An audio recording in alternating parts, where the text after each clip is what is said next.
Hey guys, Molly here, back again. Greg in the co-host seat. He is really grumpy today. He just got back from the groomers on Friday, so he's feeling handsome, but I just woke him up from a nap and he was annoyed because I wouldn't let him chase around the yard after the gardener this afternoon, so, you know, we're really feeling it. So today, I know there were some rumours that I started. Is it a rumour if it's about yourself and you started it? I don't know, maybe it's just a fact.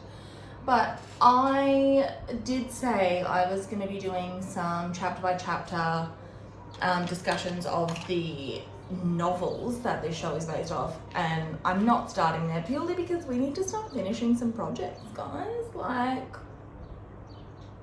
I'm never going to get there. It's not a forte of mine, and I really need to start. So we are going to finish our season 1 recaps and then we're going to go and do that, okay? So today we're going to be unpacking Bridgerton season 1 episode 4, An Affair of Honor. And can I just say, it really bugs me. I know it's an American show, but it really bugs me that Honor doesn't have a U in it. Doesn't matter. It literally doesn't matter, but it just really bothers me when I see it like on the Netflix thing. Anyway, so we're gonna dive right in because there is a lot to get through, and I'll be honest, I think it's probably gonna take us forever. This intro's already taken far too long. So it starts off Daphne and Violet meeting the family of a man that Daphne honestly doesn't care about. So they're at the palace and they are, I guess they've been invited to like chat with the queen, like, I don't know, but Friedrich's there. And Violet's snacking, God bless her. She's like, well, no one else is eating, I'm gonna look at this spread, you know? And I guess they're not supposed to eat because the royal family's not there yet. I'm not really sure what that situation is. But I guess they have to eat first, you know, deference.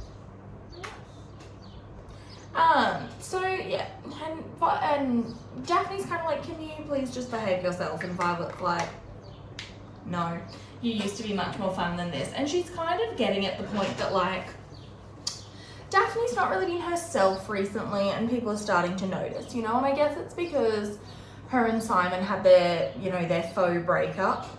I say faux breakup, like I guess it was a real breakup, but like, they weren't really dating, so it's hard, you know, it's hard.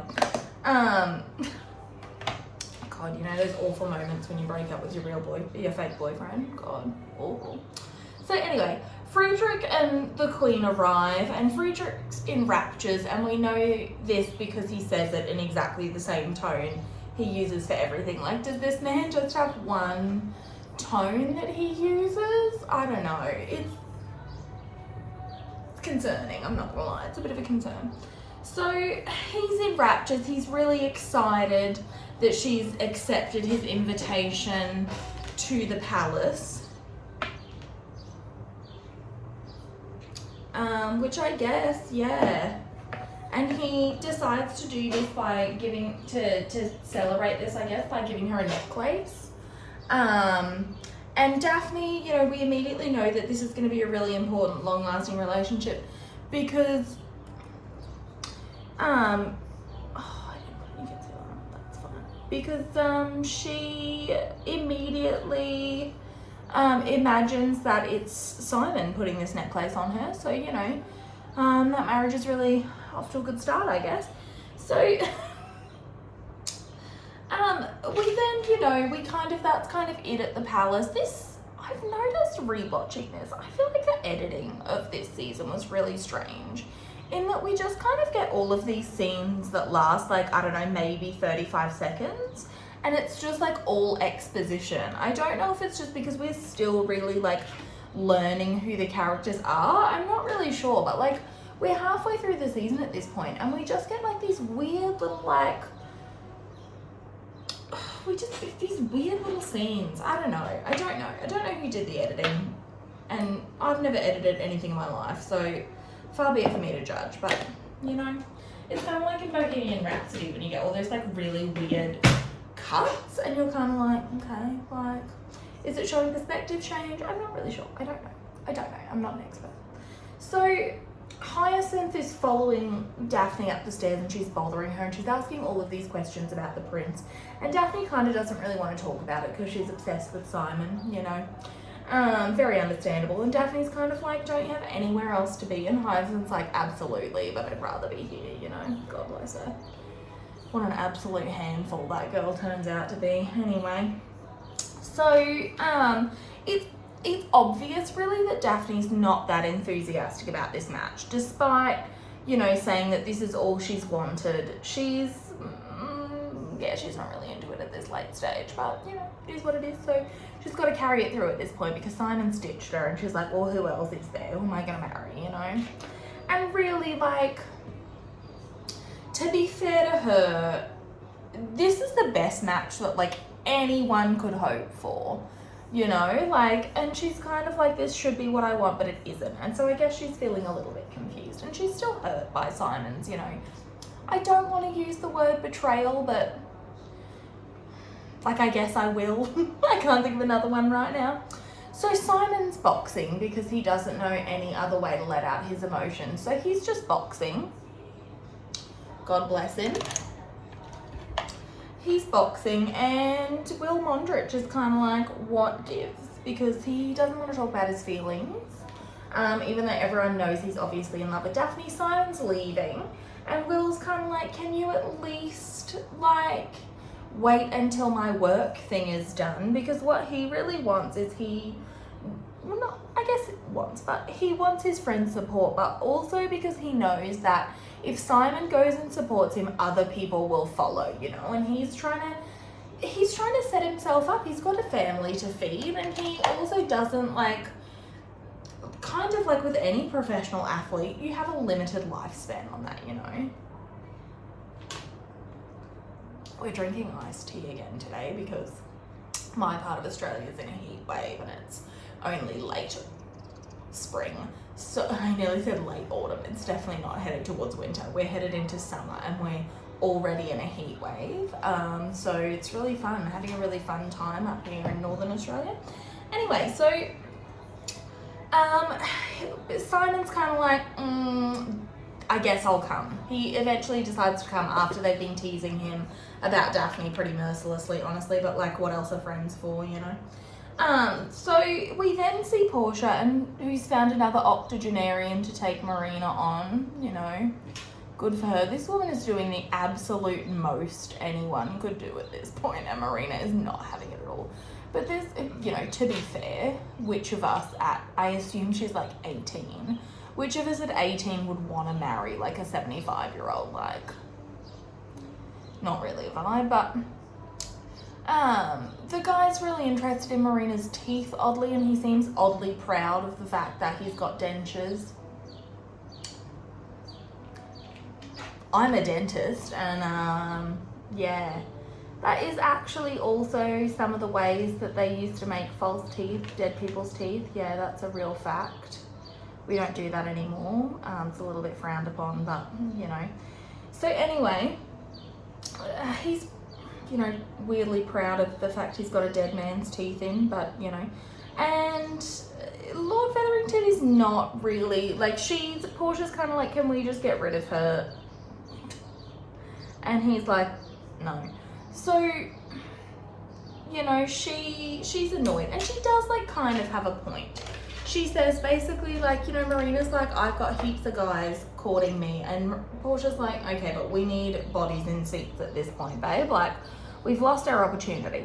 And, you know, this is a situation that Portia's created because now Marina thinks, and, like, to be fair, she doesn't know this yet, but he's not coming back. But she thinks that George isn't coming back, and she's kind of like, well, I have to marry someone. And I've got to hand it to Portia. Like, the plan's not a bad one.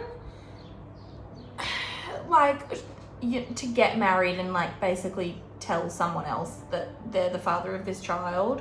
It's not a bad plan. I'm sure it happened probably a lot back in 1813, you know, like, and Portia's right, you know, that man, Lord Rutledge, I think his name is, he's not going to ask any questions. He's just going to be like, oh, a baby, you know, because he doesn't have any children. So fair's fair, I guess. But We then, Marina, you know, and to be fair, Marina is kind of hating this because her entire life's going to be miserable. Like, you know, fair. I probably wouldn't want it either, but... So she goes off and enter Mr. Finch, love of my life, and he's in love with Philippa. Love that for them. He sneezes, and honestly, I can't tell if Philippa's actually interested in him or she just is genuinely excited to have someone interested in her. It's unclear, you know. But she's excited, and we see again kind of like Mr. Featherington's kind of like, oh God, you know. More on this later. What a useless man, can we just say? Like, his one job was to provide for his family, and like, not great at it, honestly, but anyway. So Penelope's gone off with Eloise at this point, you know, as they do. They've run off together. Well, they haven't run off together, but, you know, they kind of have. So they've run off together. Eloise is bemoaning the fact that she hates feathers. I guess more for people's hair, but she's kind of like, you know, I wish Daphne would stay single forever. Like I said last episode, I feel like... What? Like I said last episode, I feel like they have a real... This show has a real issue with how they portray, like, female relationships. I don't think they necessarily do it very well. I don't even think Penelope and Eloise's friendship at this point is a good, like, representation of a friendship, honestly, and I'll get to that later, but yeah, I don't know, not a vibe for me. But so, and Eloise is kind of like, you know, I wish Daphne would stay single forever, because she knows that as soon as Daphne's married, Violet's going to be all on the Eloise Express. You know, she's not going to be able to have any time to herself anymore. Violet's going to want her to get married, because that's what young ladies did. And Eloise is kind of like, you know, why should that be my options, to either settle down or be alone forever? Like, why are those my options? Why can't I, you know, better myself in any way? And she kind of says, like, you know, who is, like, living the dream? Lady Whistledown. Note Penelope's general demeanour. I know I said that. But it's really hard when you know who Lady Whistledown is to not be like, interesting, you know. So, Penelope's kind of like, and Eloise is like, so we should search for Lady Whistledown. And Penelope's like, I don't think that's a good idea. Wonder why she doesn't want her, you know. Very interesting. Very interesting. Very interesting. So Penelope's kind of like, there's no use, we'll never find her. But like, I've got bigger fish to fry right now, very busy and important. But like, you go ahead, you try and find her. And Eloise then, after complaining about feathers, ooh, you're gonna have to move, buddy. Okay. Greg's portion of the evening is done. So after complaining about feathers for like the last 15 minutes, Eloise then buys a feather. Well, it's a quill, but like, you know, it's a feather. Anyway, I've said a few times that I'm not like, I think they could be doing more with Eloise's storyline than they are, you know? Like, I just think there's the opportunity to say more with it than they're doing. And I want them to do more, but, you know, it is what it is. I'm not in charge of the show. So, Anthony's taken Daphne boxing. Like, you know, it seems like an odd move. And because Friedrich asked him to, I guess, is what we learn there. Friedrich asked him to, and Anthony then pieces out, because honestly, Friedrich is one of those really nice guys who's just boring AF. Like,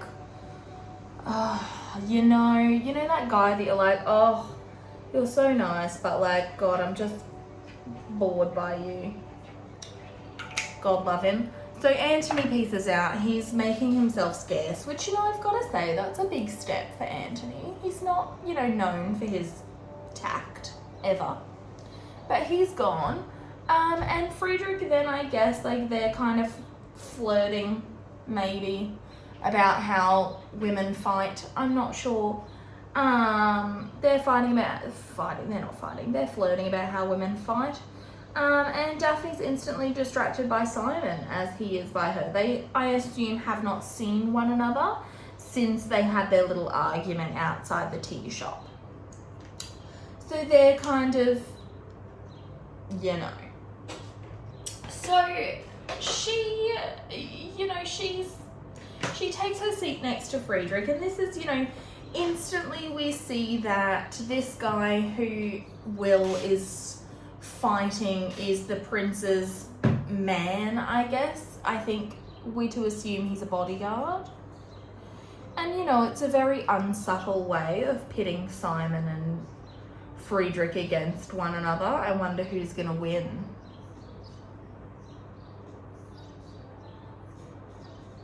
It's Simon. But so Daphne immediately, you know, the prince and her are kind of trying to talk this whole time, but she gets distracted by Simon's forearms. Like, we've all been there, you know. Who doesn't love a rolled sleeve and a forearm, a toned forearm? God love it. So she gets distracted by that, which, you know, wild of Simon to just be like, oh, I'm stressed, I'm going to start undressing. Like, what is it with the men on this show? Immediately anything happens to them, they're like, I best just undress. I best just get my kid off. Like, it's a vibe, but like, I'm not sure it's inappropriate, you know? Not that anyone could accuse Bridgerton of being that, but, you know, anyway. So, Friedrich is talking about how, you know, he's really ready to procreate. He wants children, and I guess this is going to be where, like, the parallels between Simon and Friedrich really start to become apparent, because, you know, Simon's not really, we haven't gotten any indication. In fact, we've gotten the opposite. Like, he's not ready to settle down.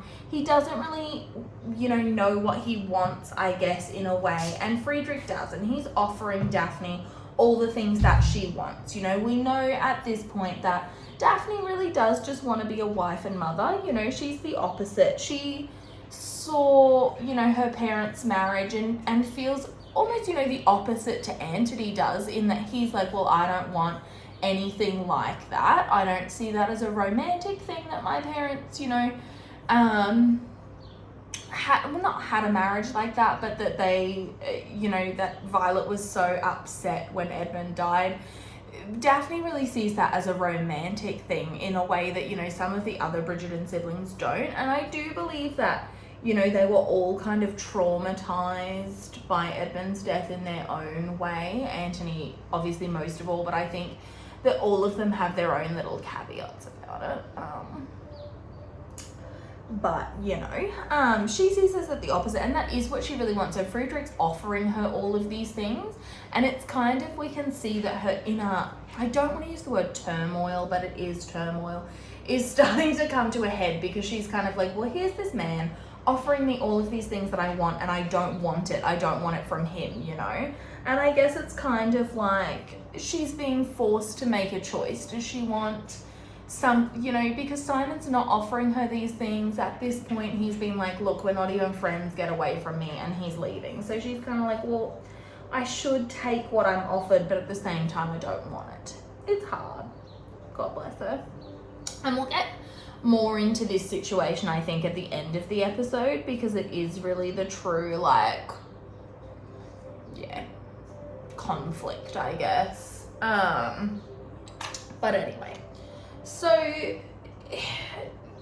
Will Mondrich, after much screaming, wins. And it's interesting because, you know, like I said, we're led to believe that Mondrich and this guy Gillespie, the prince's man, they're kind of the stand-ins for Friedrich and Simon, right? It's interesting, I thought, that Anthony was not actually barracking for Gillespie. You know, interesting. Daphne is, obviously, because she's there with the prince, and a little bit, I think, because she wants to annoy Simon, who is annoyed by it, naturally. Like, is immediately annoyed by it, but Mondrich ends up winning, and, you know, the only person upset about this is Mr. Featherington, who has just done this whole thing about how he's not betting on Will. And we can start to see some cracks are showing in old Mr. Featherington. He's got some situations going on that we're going to get more into at the end of this episode, but we see him basically then trying to, like, they're back at White's, and people are obviously asking for their money. He was clearly running, like, some sort of, you know, he had a few bets running. And people are asking for their money, and he's kind of like, I'll get you your money, I'll get you your money. Spoiler alert, he's not going to get them their money. There's no universe in which he has that money to give, but he's like, I've got it, you know? Like a liar. So we then see Anthony and Simon, and Anthony's kind of like, look, I'm glad you're doing the right thing, and, like, I thought that you were out to defile my sister, and I'm glad that I was wrong. I should have trusted you. He's gonna come to regret these words in a hot little second, but that's fine. And Simon's kind of just like, no, it's fine, I'm going away, I don't even want Daphne. Again, like a liar. Everyone is just, all men do is lie, you know, like. So he, Friedrich then arrives, and he's kind of like, can I have a word with you? And we know exactly what he's asking Anthony, and so does Simon. So Simon leaves, because he doesn't want to hear it, he doesn't want to see it. But we then see, Henry Granville is back, you know, who Benedict insulted, and he's kind of like, to Benedict, exactly my point, like, why are you disparaging everyone else's art when, like, I don't see any of yours, you know, like, it's kind of like when someone hates all your ideas, and you're kind of like, well, at a certain point, you have to bring up your own ideas, you can't just, like, hate mine all the time, you know. So anyway, Granville invites him to see his studio. Very exciting stuff, guys. Benedict's gonna go to a studio. I don't know, this plot with Benedict takes a long time to wind up, and I think, like, it's still winding up now in season 3. Like, I get what they're trying to do with it. It's going to be a very slow build, slow burn. If you've read the books, you know kind of that eventually Benedict kind of just drops out of the ton altogether, partially because he's not interested in it in the first place, but also because his wife isn't really a suitable wife. Drama, drama, drama. And they go and hide away in the country where no one's really going to care. And they appear, like, just for family events, basically, like Violet's birthday and Francesca's getting out of widowhood. It's not really, those two events coincide, but anyway. So, Friedrich has asked for Daphne's hand, and Violet is shocked that Anthony would take Daphne into a bed of sin, such as a boxing arena. I'm not good with the sports, you know, they're in a boxing match. And Violet was absolutely appalled. And you know what, I've got to hand it to Anthony. He's really learnt his lesson, because he has not, he's not answered for the prince. He's not answered for Daphne. Basically, Anthony's been like, ask her yourself, like, I'm staying out of this. But if you want, you can give it a crack, you know, like... So, good for him, you know. Violet is kind of not really that pleased by the news. And I guess because she had thought, and, you know, like everyone thought, Violet had kind of been congratulating herself on this match with Simon based on absolutely nothing, as we saw earlier. And I guess the tension has been building and building and building. So, like, you know, fair.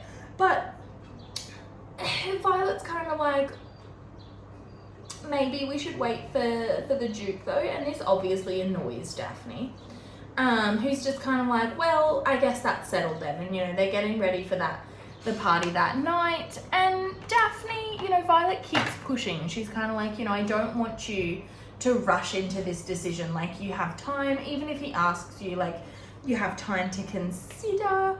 And she's kind of like, you know, Mum, it was a lie. Like, and it all kind of comes out because, you know, she keeps pushing and pushing and pushing. And Daphne's kind of like, look, it was a lie. I don't know what to tell you. Like, it was never real. He never wanted me. We were never even friends. It was just a ruse. And now we've gotten what we wanted. Like, this is what we wanted. This is what you wanted for me. You wanted me, you know, to get the best match possible. And, you know, a prince has asked me to marry him. Like, we should be happy. And Violet's kind of like, but I wanted, you know, you to fall in love. I didn't want the best for you in terms of rank. I wanted the best for you as in, like, you know, the best life has to offer. I wanted you to fall in love. It's very interesting. I think her treatment of, like, Daphne in this situation versus Anthony, who we saw last episode. She was basically just like, can you just fucking marry anyone, please? Like, I'm tired. And we're gonna see it again in this episode even, where Violet's kind of like, can you just, like, marry anyone? I'm exhausted, you know, God love her. So she's like, you know, I wanted you to find the best. And it's clear that, you know, it becomes clear to both of them, I think, that, like, even though what Daphne's saying is probably true, that, you know, her and Simon weren't really ever interested in one another, it was all just a ruse. It's clear, I think, to Violet that Daphne didn't really feel that way, and she wishes that it were true. She wishes it were true, you know, and I think that they both kind of feel that, but they go to this party anyway. Like, oh, enough, we have to go to a party. Stop crying, Daphne, God. So, you know, we then see this really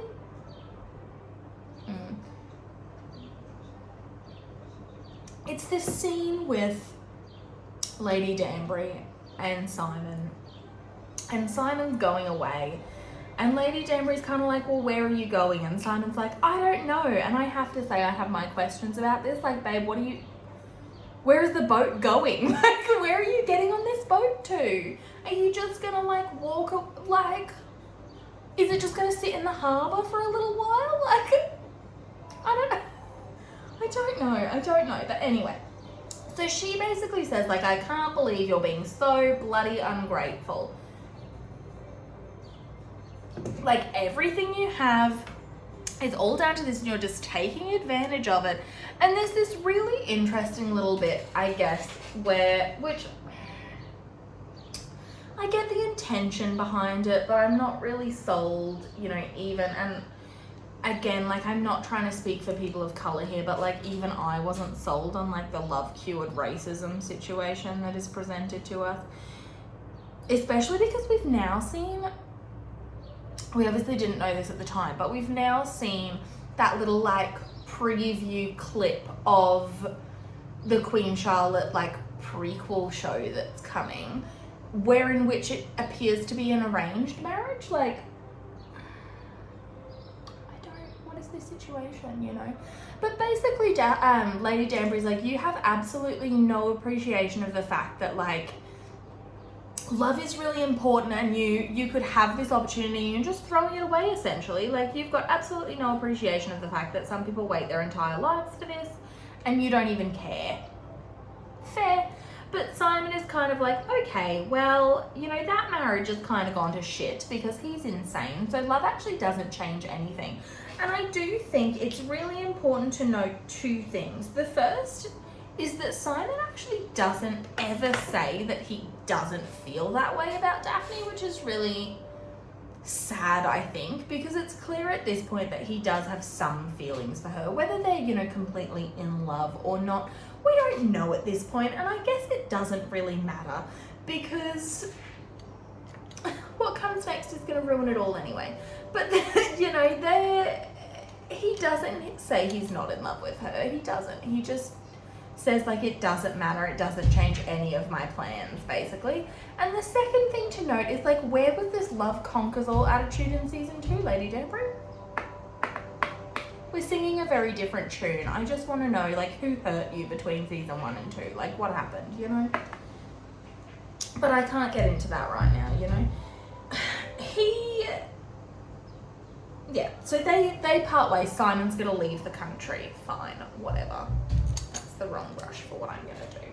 they're gonna leave the country. It's fine, whatever. Clearly not whatever, otherwise, because, you know, as I said, we're only halfway through the season, but we're led to believe at this point that he's leaving forever and he'll never be back. So he's gone off. We get to this ball, the Trowbridge ball, which is clearly, you know, Lady Whistledown has even warned us this is a bit of a tarty affair. Very exciting. Very exciting for us loose hooligans. So Lord Rutledge immediately grabs Marina. He wants to see how she, I don't know, how she dances. Why this is important to this decaying crumpet of a man is unclear, but it is. So he grabs her. Oh, I hope I didn't just... It's fine. So, you know, Mr. Finch is there and he's loving cheese. He says that Philippa's dress is exactly the same colour as the double Gloucester that Portia served at tea yesterday. They're in love. It's been, I think, a grand total of 1 day. Love that for them though, no judgment. When you know, you know. So, Mr. Featherington is not keen on this match, however, and I'm going to spoil this now, because he basically doesn't have the money for Philippa's dowry. And so Portia's kind of like, oh, thank God, like we might get 2 girls married this season, which, you know, 2 out of 4, that is a good wicket for the Featherington girls, which honestly, yeah, Lord Featherington is a baron. I think in the book he was just a mister, like he was just a gentleman, but they've made him a baron in the show. But that's like really, honestly, the only thing below a baron is a baronet. So like they're pretty low on the totem pole. I think it's pretty clear that if, you know, even if these girls did have a dowry, I don't think it's a lot. So, you know, Portia's kind of like, and like, let's, you know, she's kind of like, she doesn't have any other suitors. Like, let's go while the going's good, you know? So but Mr. Featherington, Lord Featherington, he's like, nah, not keen. Cressida's sour because, Cressida's sour because the prince has, at this point, you know, it's obvious that he's not interested in her anymore. He has chosen Daphne, and she's kind of like, why couldn't you just let me have this one, Daphne? And Daphne's kind of like, look, he made his choice, boo. What do you want me to do?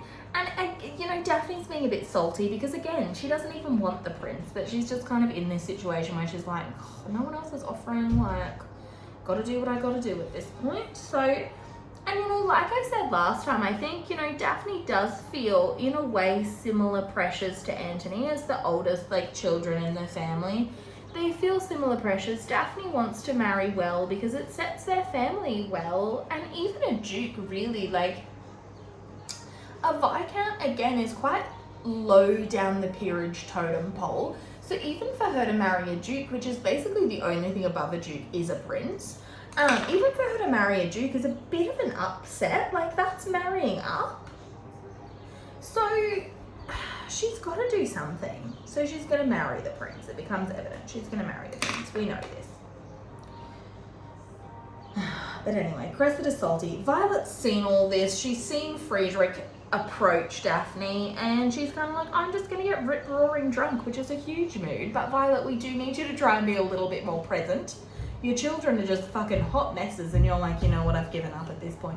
I can totally just see her in season 3 sitting in the corner with her feet up, just watching all of this disaster happen and just being like, you know what, it's Kate's problem at this point. I'm out. I can't do it anymore, you know?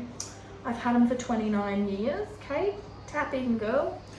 So Simon's upset. We see, and this is what I mean by us seeing like these really short little snippets. I would rather we see it all together, because I know that they're kind of like trying to go backwards and forwards between point of views, but I would rather see it all together because, I don't know, I get confused and too many shiny things at once, and I can't cope. So Simon's upset because the painting that he and Daphne were looking at together, it's back at his house, and he's kind of like, what is this doing here?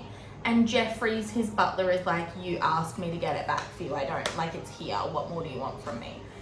So it's, you know, obvious at this point, obviously he'd gotten the painting back because it now reminds him of Daphne, and she made him love it a little bit, and it was his mum's favourite as well, which I think is really sweet. He's he wanted to before, you know, he called it off. He obviously wanted to start making these connections again that he hasn't let himself have in a while. And I think it's really sad that he's, you know, trying to deny that to himself now.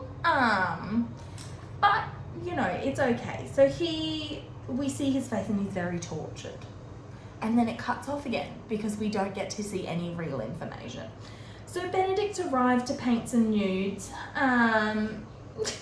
Henry Granville's there and he's kind of like, have some fun, boo. Like, just loosen up a little bit. Second sons have all of the fun. Let's go. So Benedict's going to start painting. Well, he's going to start sketching, you know. And this is, like I said, this is the beginning of his very long, drawn-out arc. But basically what it means is that this is the kind of life that he and Sophie, I guess, if they decide to use Sophie, we have no evidence because, you know, we're just skipping around all over the place now. We don't know. But, you know, this is the kind of life that he and Sophie lead, essentially. They disappear off into the country and never really seen or heard of again. So, I mean, they are, but like, they're not really interested in all of this. So Sienna's singing at the ball, which means Antony's walking around like he's, you know, being haunted, like he's seen a ghost. And Violet tries to bring a poor woman over to him who Antony honestly didn't even look at for more than 3 seconds. And Violet's just kind of like, God, get me a drink. So she starts drinking again, even more heavily than she had previously. Oh, God, love her. She starts drinking even more heavily, and she's just kind of given up for the night, I think, at this late stage. She's kind of like, I mean, who cares? So she's given up. She's going to get drunk. Antony's chasing after Sienna. And she's, you know, everyone's just kind of had it. Philip is really upset because Mr. Finch has run off. No one really knows what Lord Featherington said to him, but he won't even look at Philippa now. And Philippa's like, I was in love with him.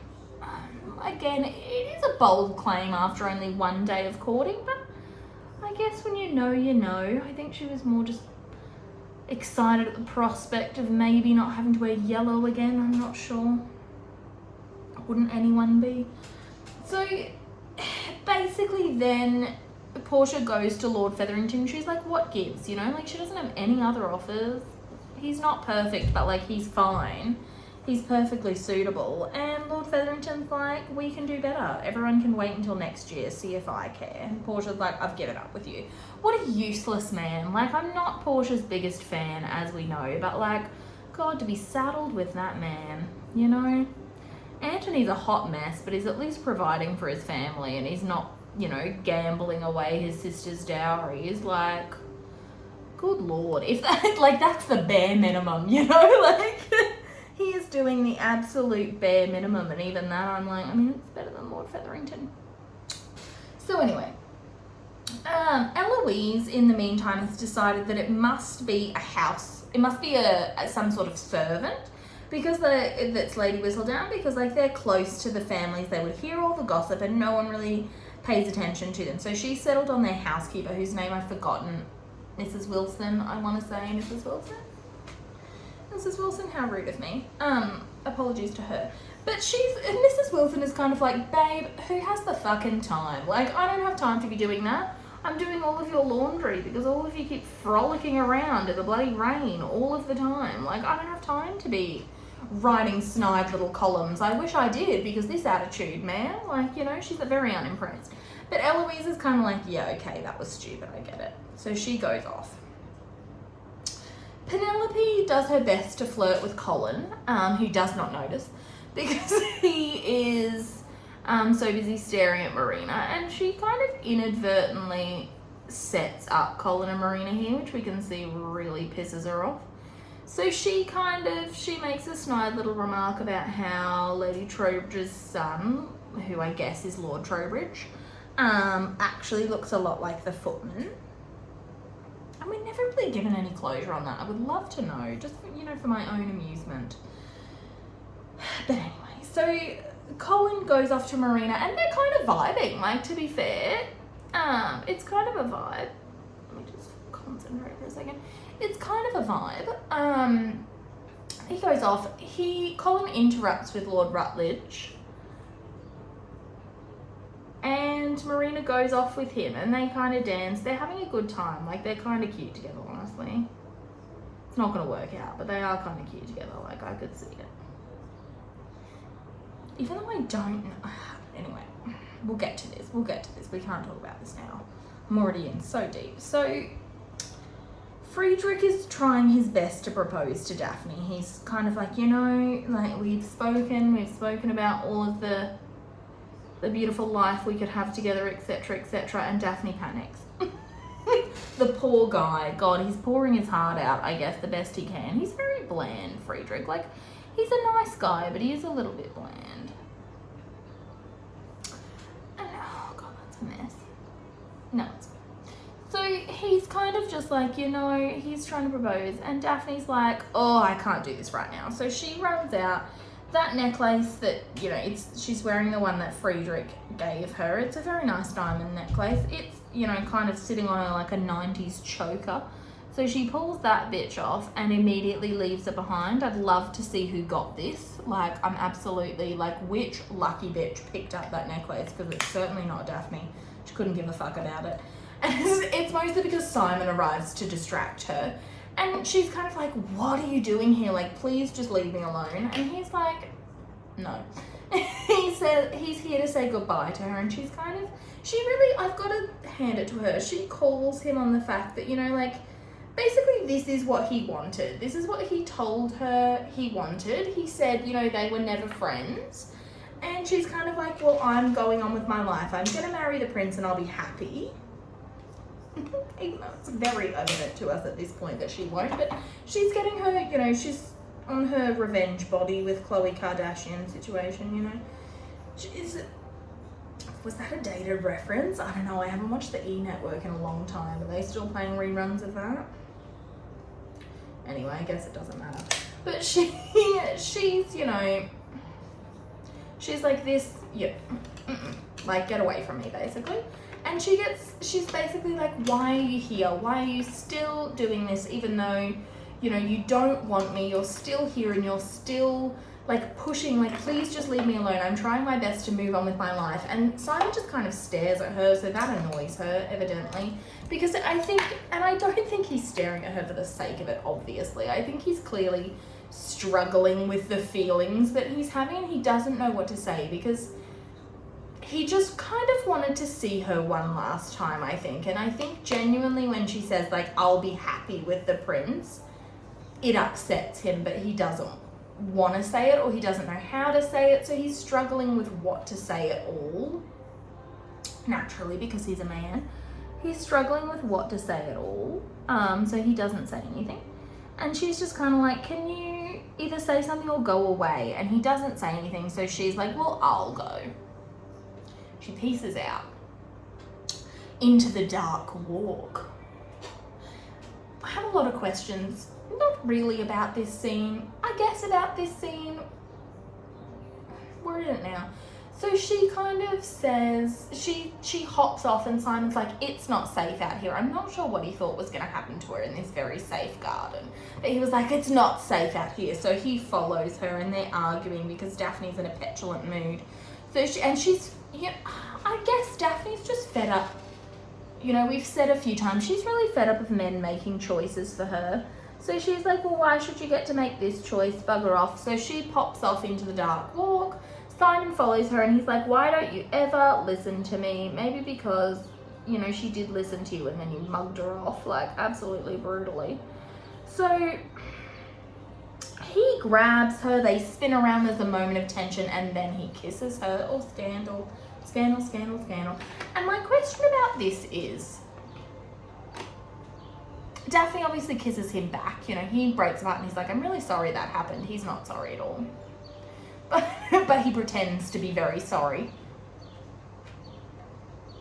And I guess he is. I don't think he ever, like, thought he would go that far, but, So she's kind of like, oh my God. She has another little awakening. Last chapter was all about awakening for Daphne. She's being awakened once more. and she kisses him, and it gets very gropey, very like there's some heavy petty going on, like good for them. But then Anthony walks in and, you know, does his startled giraffe impression. So, but my question is, so Daphne doesn't know what sex is at this point, right? What was she so worried everyone was gonna think she'd done? Was it just kissing? Like, I'm concerned. I've got a lot of questions about this whole situation, and we'll talk more about this as time goes on, I guess. But like,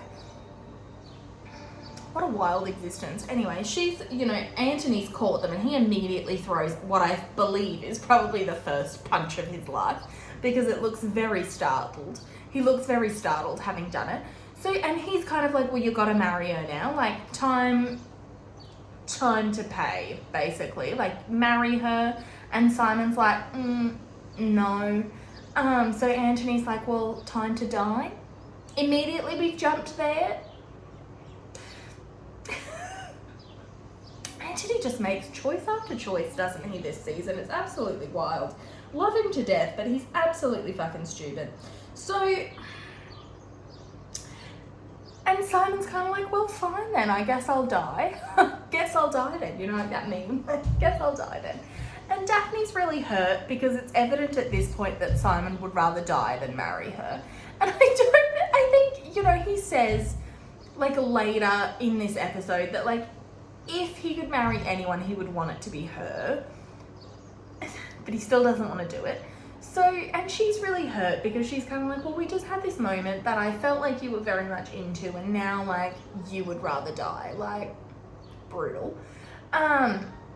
So, yeah, I guess they're gonna, you know, they're gonna die, they're gonna duel at dawn, Simon and Anthony. And I just want to talk about this eyeliner for a second because I'm really annoyed by it.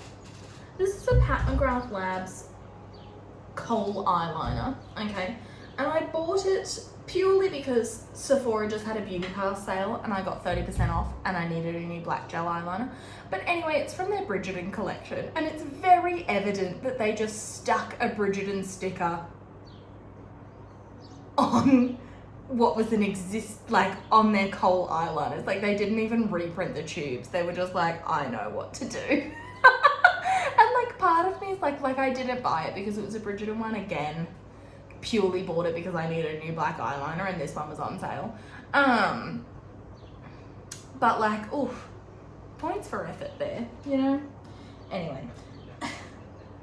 So Violet's really drunk and Anthony's taking Daphne home. He's like, well, we're going home. But I think he wants people to obviously see that, like, she's fine. So, ugh, I just fucked that up utterly, but that's okay. He wants people to see that, like, Daphne's fine. Okay, sure. So they're going home and he basically says to Colin, look after our mother, who's, you know, look, she's pretty loaded at this point.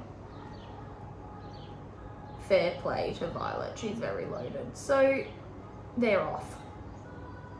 Benedict's still drawing and Granville basically says, like, you know, you're doing good. Like, this is a place where I can be myself and I don't feel like there's any judgment here. So, like, come back anytime, you're doing a good job. That's basically where this storyline ends for this part. It's pretty clumsily done. I would have rather, I think, had this part in another episode, but I guess it does play into what, like, is coming next, which is basically the fact that Anthony takes Daphne home and he's like, look, I don't blame you at all. I actually blame myself for this. And Daphne's like, how the fuck do you figure that? And they have another one of their, you know, like I said, very frank moments where I think, again, Anthony says things to Daphne that he wouldn't say to any of his other siblings. And he says it because he knows that he can and he can get away with it.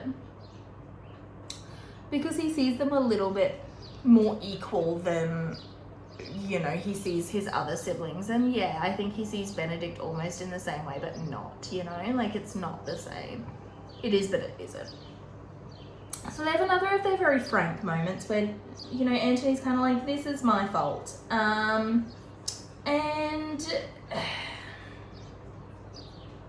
I've skipped a whole section, but we'll get back to that. It doesn't really matter at this point.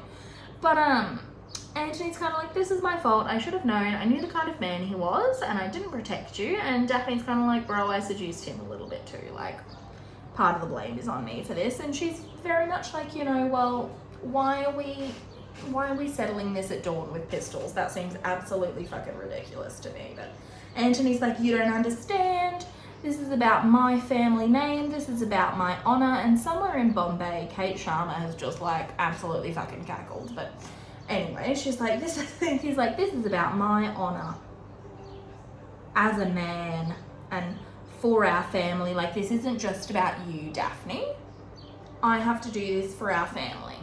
Okay, sure you do, boo. Like, you know, what an exhausting time. This hasn't worked out at all, this eye look, but that's okay. You know, we're in it now. We can't stop, otherwise I'll have to redo like the whole eye, and I just like, I don't have time for that this afternoon, and I'm not going anywhere anyway, so like it is what it is. But so he pulls Benedict in the minute he gets home, and he's basically like, you're gonna be in charge of our family from now on, because if I die, you'll be the Viscount anyway, because I don't have any children, despite our mother's absolutely frantic pushing for me to impregnate a young lady. I haven't done it yet. Or, you know, if I kill Simon, I'm gonna have to run off anyway. God love him. So he's pretty much packing up his life, Anthony, at this point. But prior to that, Marina has settled on Colin, we see. There's a scene between her and Penelope, and she's like, he's perfect. He's like really sweet, and he'll take care of me, you know, and like he won't probably ask any questions about the babies because he's too kind to do that. And Penelope is now team anti-Marina, which I do think, and you know, people are gonna call me out for this, I'm sure. I do think it's really important to note that Penelope is not against this plan to basically, I'm going to use the word entrap a man into marriage until it's Colin. Like basically until it's the man she likes, she doesn't really care about the plan, you know? Penelope, babe. It's not really how it works. I keep trying to fix this and it just keeps getting worse and worse. Okay, I'm gonna give up. So, just try and blend it out. So, you know, Eloise then shows up when Penelope's already upset. And this is, I think, like, I'm not sure they're modeling the healthiest relationship between Eloise and Penelope. I'm just not. Because Eloise is kind of like, she's really excited about this thing, and she's kind of like, you know, I've decided that Lady Whistledown must be a widow because she would be invited to all the parties, and you know, it must be a widow. And Penelope basically, I think there's two things going on. She's obviously really upset about the Colin situation, but she also, I think, is realizing that like she obviously doesn't want Eloise to find out. And why she doesn't want Eloise to be a part of this, like, we still don't know. I still don't know. And I've seen season 2 when Eloise, in fact, finds out. Like, I guess that's coming up in season 3. I'm not really sure, but we still don't really know why Penelope hasn't made Eloise a part of this situation. And I guess post season 2 or late season 2, the argument can be made that she doesn't want Eloise to get in trouble with her. Yes. But like right now, I don't think Penelope had any reason to assume that like she was in any danger for the Lady Whistledown situation, you know? Like, I don't know. So basically she says like, this is stupid. Like, why are we even doing this? I have bigger problems. And Eloise is kind of like, you don't want to get married anyway. And Penelope's kind of like, what if I do?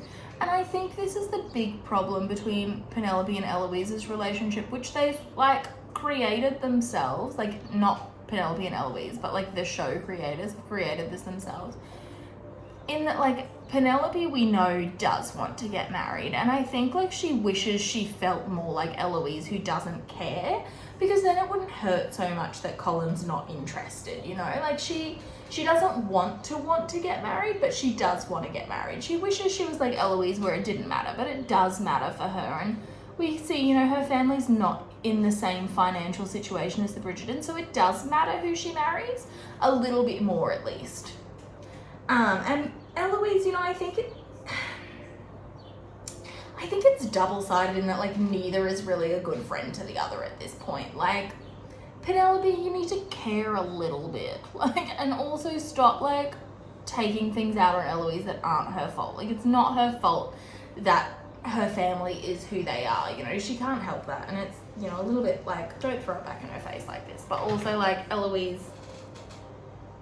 not everyone's the same, you know. But anyway, so they're beefing now. Everyone's going through their 10 dual commandments, I guess.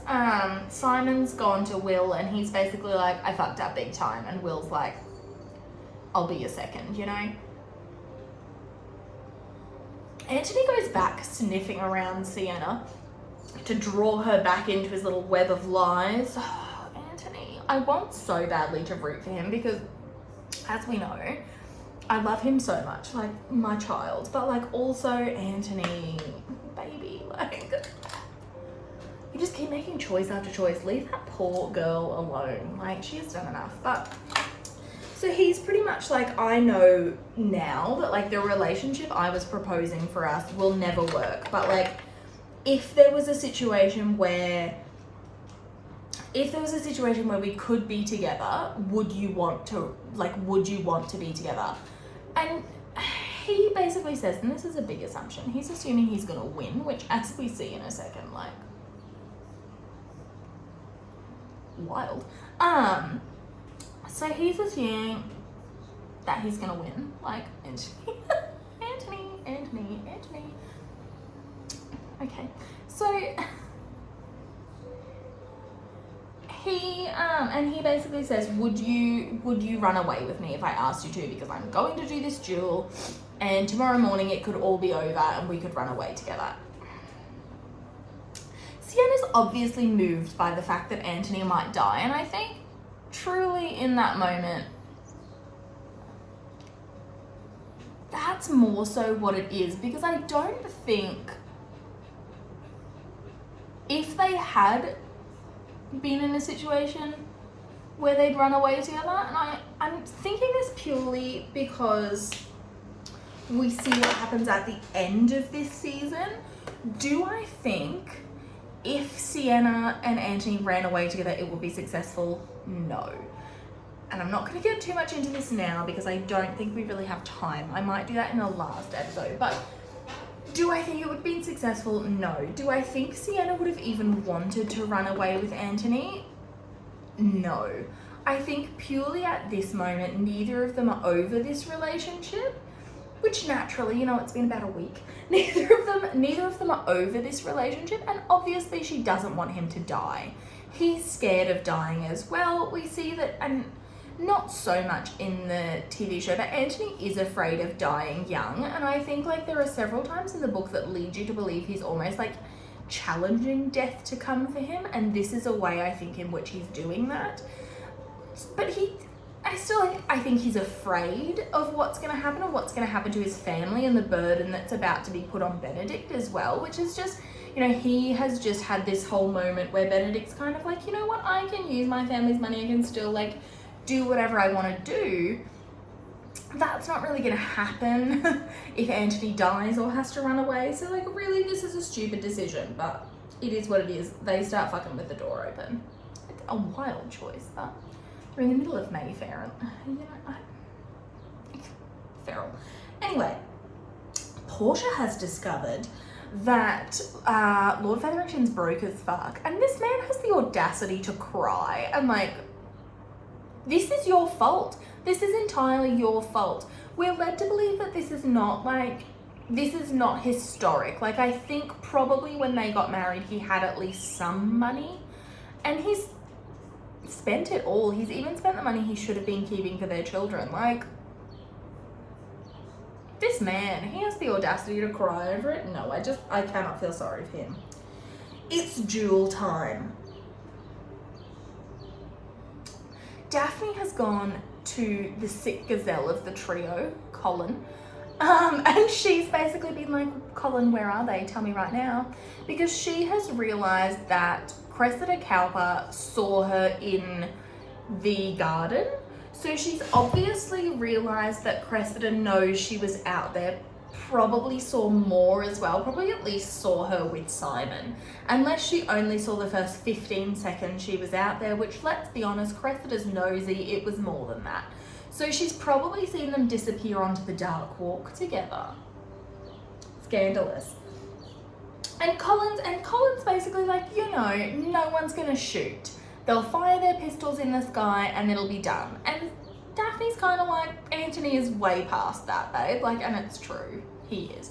So she goes, you know, the doctor's there and Anthony's like, hi, thanks for coming. And the doctor's like, pay me please, can you not die? Because it's a lot of paperwork for me and it's a Friday morning. So Benedict's kind of like, what should we do? And the doctor's like, not have a duel. But it's well past this point because Simon's arrived and he's like, I'm really sorry, bro. And Anthony's like, save it. Here's a pistol. So they're annoyed. They count out their steps, they're turning, ready to shoot. Daphne's racing towards them. And Simon's ready to fire into the air because he's like, I fucked up. And he's like, well, I may as well die now, you know, like, guess I'll die. So Anthony's, you know, shot and Daphne rides in and she falls off her horse because the horse gets spooked, obviously, and they both rush forward. Anthony thinks he's just killed his sister and he's like, well, mum's definitely gonna hate me now. There was a small chance she didn't. That's fucking gone out the window. So they're both scared. He hasn't shot Daphne, but she's really pissed that he shot at her. And I mean, it's near her because let's be honest, he's clearly a terrible shot. To quote Aaron Burr, my fellow soldiers will tell you I'm a terrible shot. So I don't love how that came out, but look, we've done it now. So I love Hamilton. So Daphne's like, you fucking shot at me. And Anthony's like, you rode into the middle of the duel. Like, what do you expect? I had my eye in. So she's basically like, I need to talk to Simon. So she pulls Simon aside and it's very dramatic and Anthony's pacing in the background like a hyena, like, what are they talking about? What are they talking about? What are they talking about? He's got his fucking ear trumpet out trying to hear. And Daphne's basically like, well, Cressida knows that you saw me, so now we have to get married. Like, you don't have a choice because even if you die here, so my question is, if Simon died in this duel, wouldn't people question what they were dueling over anyway?